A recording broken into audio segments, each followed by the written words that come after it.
Hey guys, Kevin here with the Feel the Group at EXP, and it's time for my favorite video of the month, and that's our monthly market update, taking a look at what is going on in Ottawa's real estate market.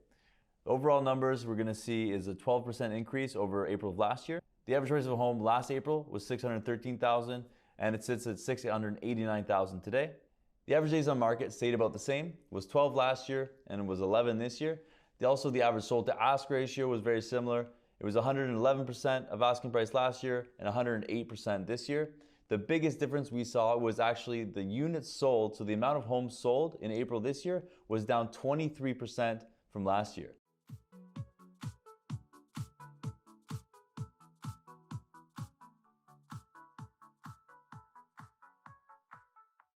So first things first, let's take a look at the average price of a home in Ottawa. While we saw the average price increase year over year by 12%, we actually saw the prices decrease from March to April. So while the average home was $705 in February and $716 in March, it actually fell to $689,000 in April. And if you actually look at the same month last year, you'll see that the prices peaked at $623 last March, dropping to $613 last April. So we're on a very similar trend of what we saw last year. Next, we'll take a look at the average sold to ask ratio, which is also going to be on a very similar trend. If you take a look, you can see the average sold to ask ratio last March was 112% of asking price, and you can see it dip every month for the next 6 months. This year, we saw that actually peak in February at 112%, dipping slightly in March, and then a little bit more in April at 109% of asking price. So there are two reasons why we see such a drastic change. One is that with more supply, buyers have choices and prices start to come down that we see in the overall price. But why we see a drastic change in the sold to ask ratio is also changing the way that people list homes. In January, February, and March, there's such a supply shortage that sellers are purposely underpricing their homes just to get a bidding war and getting 5, 10, even 20 offers on a home.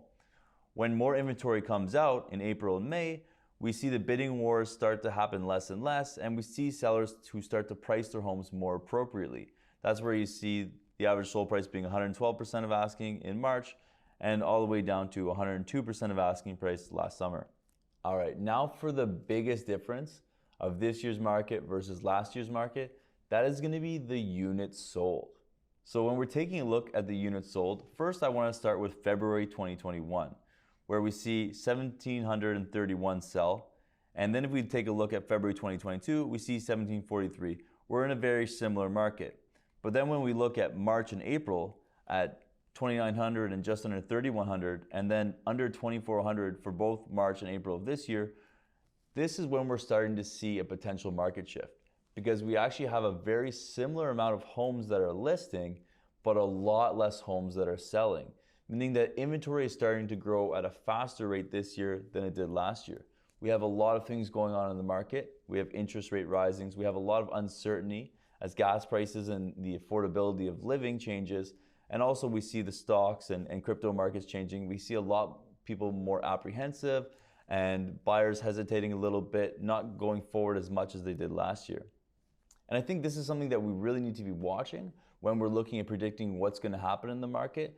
Because if we see the amount of sold homes continue to decline, we're only going to see more and more inventory building, and we're going to see the market shift from a hard seller's market to maybe something more of a medium, even on the way to a buyer's market.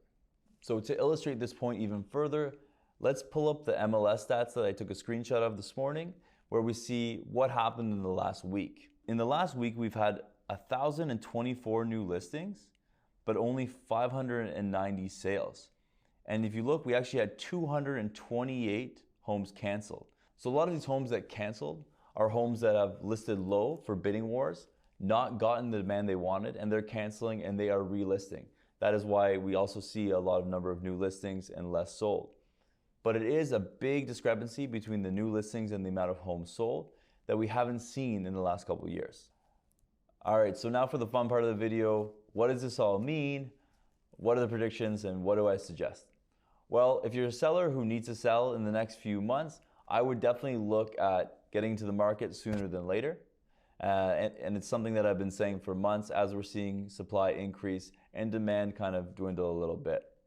If you're a buyer, this is an opportunity for you to start searching for deals. One major thing that any buyer has to consider though is the interest rates. The interest rates are constantly increasing. The next rate increase is going to be in a couple of weeks here in June.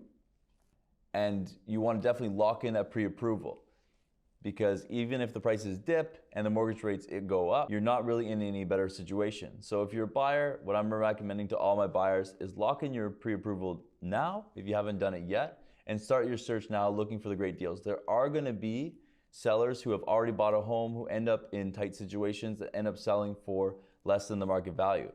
And don't get me wrong, overall market value is holding.